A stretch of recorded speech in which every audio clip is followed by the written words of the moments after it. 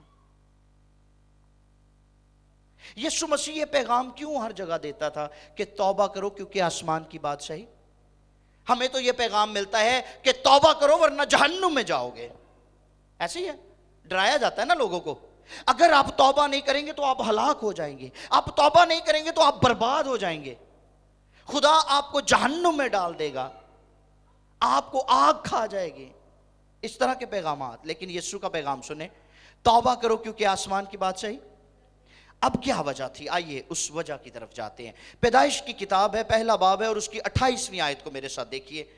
آپ کو یہاں پر وجہ ملے گی کہ یسوع یہ پیغام کیوں لے کر آیا، یوحنا یہ پیغام لے کر کیوں آیا، یسوع نے اسی پیغام کو لیا اور کنٹینیو کیوں کر دیا. اس کے پیچھے کیا وجہ تھی؟ جی، پیدائش پہلا باب اور اس کی 28ویں آیت. اور خدا نے ان کو برکت دی، لکھا ہے خدا نے ان کو برکت دی اور کہا کہ پھلو اور بڑھو اور زمین کو معمور و اور محکوم کرو. زمین کو معمور و محکوم کرو. یہ اور کس کو کہا خدا نے؟ انسان کو.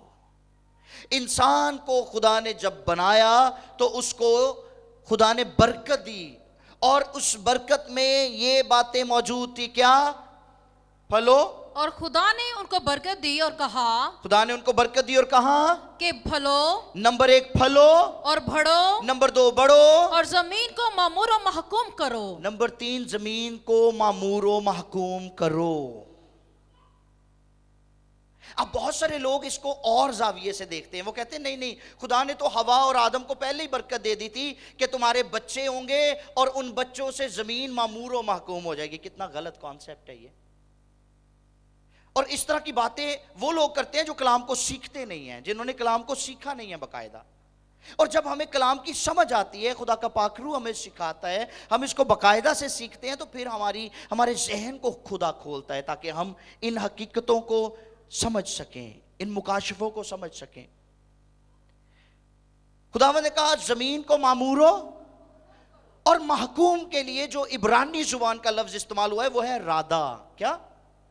رادا کا مطلب کیا ہے؟ رادا کا مطلب ہے بادشاہی کرنا، تسلط رکھنا، تسلط قائم کرنا، سلطنت کرنا، حکمرانی کرنا، حکومت کرنا. سو خدا نے انسان کو جب بنایا، اس کو برکت دی، تو اس کی برکت میں ایک بات کو شامل کیا کہ میں تمہیں اختیار دیتا ہوں کہ تم زمین پر حکمرانی کرو. ہاللیلویا. زمین پر حکومت کرو، زمین پر بادشاہی کرو. آپ نوٹس کریں کہ خدا نے آدم کو جو اختیار دیا ہے، اس اختیار کے وسیلہ سے خدا جانوروں کو آدم کے پاس لاتا تھا کہ دیکھے وہ ان کے کیا نام رکھتا ہے. خدا نے کوئی سجیشن نہیں دی تھی کہ آدم میں تمہیں مشورہ دیتا ہوں کہ تم اس کا نام یہ رکھو، میں تمہیں مشورہ دیتا ہوں کہ تم بلی کا نام بلی رکھو. خدا نے نہیں کہا. خدا خاموش رہا اور جانوروں کو ون بائی ون، پرندوں کو ایک ایک کر کے اس کے سامنے لاتا اور وہ ان کے نام رکھتا تھا. اور کلام میں لکھا ہے اس نے جس جانور کا، جس پرندے کا، جس حیوان کا، جس چوپائے کا جو نام رکھا، اس کی فطرت ویسی ہو گئی. اور آج کے دن تک اس کی فطرت ویسی ہے. اس کا مطلب یہ ہے کہ خدا کی قدرت انسان کے اندر موجود تھی. خدا نے اس کو برکت دی تھی، خدا نے اپنا اختیار اس کو دیا تھا تاکہ انسان جو کچھ بولے ویسا ہونا شروع ہو جائے. ٹھیک؟ لیکن ہوا کیا؟ ہوا یہ کہ ابلیس نے بڑی مہارت کے ساتھ، بڑی چلاکی کے ساتھ اس اختیار کو چھین لیا. اس نے اس سے وہ بادشاہی چھین لی. خدا نے ایک چھوٹا سا ٹکڑا آدم کو دیا تھا رہنے کے لیے، اور اس کا نام تھا عدن، باغ عدن، the presence of God. اور خدا چاہتا تھا کہ اس باغ عدن سے وہ اس بادشاہی کو، اس سلطنت کو آگے بڑھاتا بڑھاتا ساری دنیا پر، ساری زمین پر اپنا تسلط قائم کرے. کیونکہ خدا نہیں چاہتا تھا کہ ابلیس کسی بھی طور پر زمین پر اپنا اثر بنا پائے. اس لیے خدا نے انسان کو برکت دی، لیکن ابلیس نے اس سے وہ تسلط بھی چھین لیا. آج پتہ ہے پوری دنیا میں اقتدار کا مسئلہ بنا ہوا ہے. ہر ملک یہ چاہتا ہے, ہر قوم یہ چاہتی ہے کہ میں سپر پاور ہو جاؤں. آج امریکہ سپر پاور ہے, اور دو قومیں اور ہیں, دو ممالک اور ہیں جو سر اٹھا رہے ہیں سپر پاور بننے کے لیے. کون کون سی ہے؟ چائنا اور رشیا, روس اور چائنا. اقتدار کی جنگ لگی ہوئی ہے, لیکن اصلی حقیقت کو, اصلی بات کو کوئی بھی شخص سمجھنے سے قاصر ہے.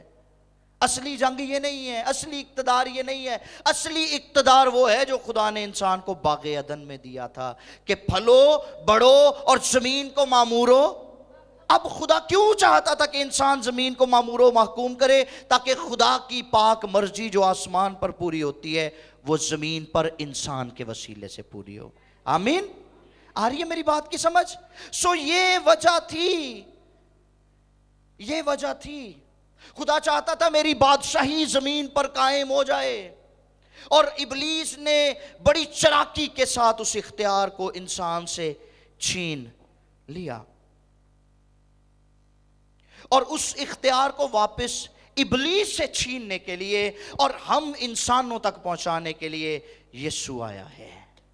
ہاللیلویہ. یہ ہے مقصد یسوع کا روئے زمین پر آنے کا. اور جب آپ متی کی انجیل اور اس کا 4 باب پڑھتے ہیں تو 8ویں آیت سے لے کر 10ویں آیت تک جو آزمائشیں یسوع مسیح پر آئی ہیں, ان میں سے ایک آزمائش ہم پڑھیں گے. وہ کون سی تھی؟ پڑھیے ذرا باجی. جی, متی اس کا 4 باب ہے, اس کی 8ویں آیت پڑھیے گا. پھر ابلیس نے اسے ایک بہت اونچے پہاڑ پر سنے, پھر ابلیس اسے ایک بہت اونچے پہاڑ پر لے گیا, اور دنیا کی سب سلطنتیں اور دنیا کی سب سلطنتیں اور ان کی شان و شوکت اسے دکھائی, اور اسے کہا اگر تو جھک کر مجھے سجدہ کرے تو یہ سب کچھ تجھے دے دوں گا. جو کچھ تو دیکھتا ہے یہ سب کچھ تجھے دے دوں گا, لیکن اس کے لیے ایک شرط ہے کہ تم جھک کر مجھے سجدہ کر. اس کا مطلب کیا تھا؟ اس کا مطلب یہ تھا, وہ سراسر یہ چاہتا تھا, ابلیس کی یہ حتی المقدور کوشش تھی کہ یسوع مسیح اس کو تسلیم کر لے, اس کی بادشاہی کو مان لے, اس کو بادشاہ قبول کر لے. لیکن وہ ابلیس بادشاہ ہو نہیں سکتا تھا, کیونکہ وہ نقلی بادشاہ تھا. اس نے وہ چھینا تھا, وہ ڈاکو تھا, وہ چور تھا. اسی لیے جب ہم یوحنا کی انجیل پڑھتے ہیں تو وہاں پر 10ویں باب کی 10ویں آیت میں لکھا ہے, چور نہیں آتا مگر چرانے, مار ڈالنے اور ہلاک کرنے کو, میں اس لیے آیا کہ وہ زندگی پائیں اور کثرت کی پائیں. ہاللیلویہ. سو ابلیس جو کہ ڈاکو ہے, وہ چور ہے, اور اس نے اس اختیار کو انسان سے چھینا تھا مکاری کے ساتھ. اس لیے اب وہ اسی کی یسوع کو پیشکش کر رہا ہے, کیونکہ وہ جانتا تھا کہ یسوع آیا کیوں ہے, یسوع کا روئے زمین پر آنے کا مقصد کیا ہے. اس نے جس مخلوق کو بنایا تھا, جس کو اختیار دیا تھا, میں نے اس سے اختیار بھی چھینا اور اس کی شکل بھی بگاڑ دی, کیونکہ وہ خدا کی شبیہ پر پیدا ہوا تھا. میں نے اس کی شکل بھی بگاڑی, اس کا اختیار بھی چھینا, اور اب یہ نہ صرف اس اختیار کو واپس لینے آیا ہے بلکہ اس کی صورت کو پھر سے بنانے کے لیے آیا ہے. ہاللیلویہ. یہ تھا یسوع مسیح کا مقصد, اور وہ جانتا تھا. اسی لیے اس نے جب یسوع کو آزمایا ہے تو یہ تیسری پیشکش اس نے کی ہے کہ میں ساری کنگڈمز تجھے دے دوں گا. اور یسوع کا پیغام کیا تھا؟ توبہ کرو کیونکہ آسمان کی بادشاہی. ہاللیلویہ. یہ کہتا ہے میں ساری بادشاہتیں تجھے دے دوں گا, میں ساری سلطنتیں تجھے دے دوں گا, میں ساری کنگڈمز تجھے دے دوں گا, تو جھک کر مجھے. لیکن یسوع نے ریفیوز کیا ہے, یسوع نے ریجیکٹ کیا ہے, اور یسوع نے کہا ہاں میں اس اختیار کو لے لوں گا, لیکن اپنے باپ کے طریقے سے, تیرے طریقے سے نہیں, تجھے سجدہ کر کے نہیں. ٹھیک.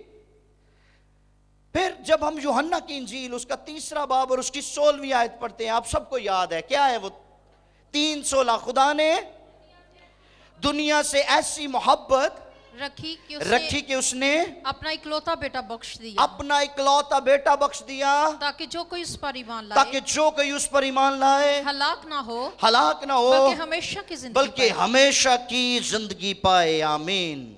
یوحنا 3:16. اب ہم ایک چیز پر بہت فوکس کرتے رہتے ہیں, اور بعض اوقات ایک ہی چیز کو لے کر ہم یہ سمجھتے ہیں کہ شاید کلام کا یہ حصہ اس بات پر پورا ہو جاتا ہے یا یہ اس کے شاگرد جو ہے وہ گھومتا رہتا ہے، جیسے خدا نے دنیا سے ایسی محبت رکھی. خدا نے تو دنیا سے کیا مراد ہے؟ دنیا میں ہم لوگوں کو دیکھتے ہیں. خدا نے لوگوں سے ایسی محبت رکھی. اب خدا نے نہ صرف لوگوں سے محبت کی ہے، دنیا سے مراد صرف لوگ نہیں ہے، بلکہ ایک یونانی کا لفظ استعمال ہوا ہے جس کو کہتے ہیں کوسموس. اور کوسموس سے کیا مراد ہے؟ کوسموس سے مراد ہے نظام، حکومتی ڈھانچہ، ترتیب، حکومت، سلطنت، اختیار. خدا نے نہ صرف لوگوں سے محبت کی ہے بلکہ خدا نے اس دنیا کے نظام سے محبت کی ہے. خدا نے حکومتی ڈھانچے سے محبت کی ہے جس کو ابلیس نے بگاڑ دیا تھا.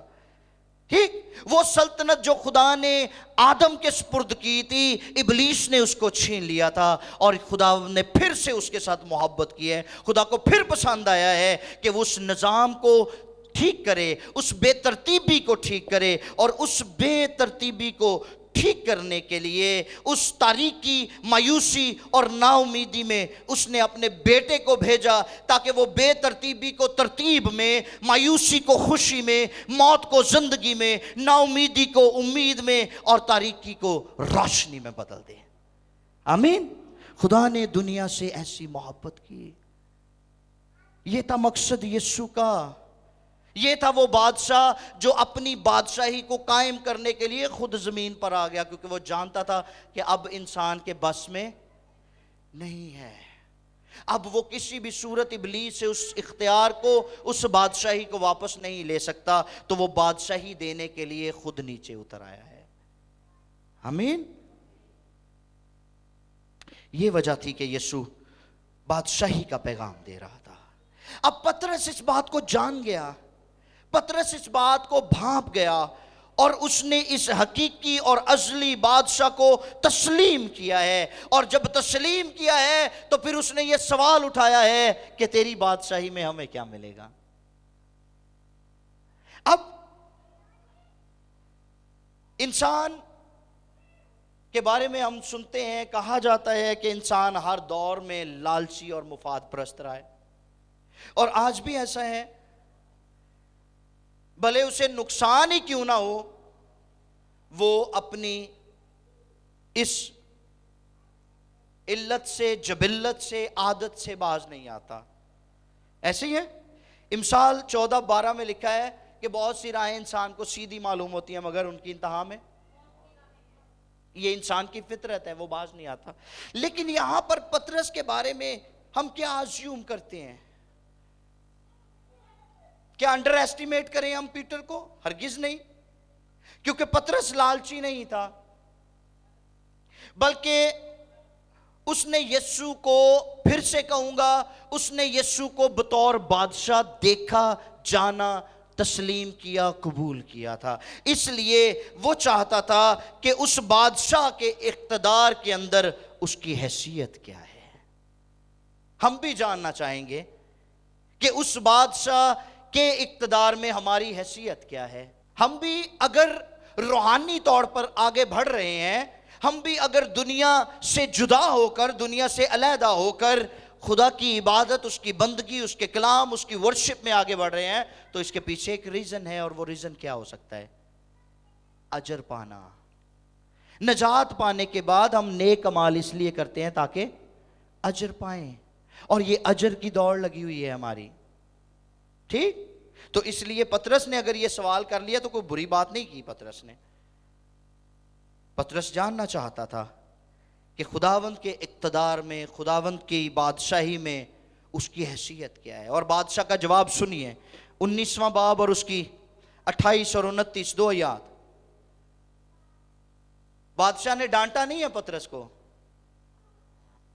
بلکہ اس کو خوشخبری دی ہے. یسوع نے ان سے کہا،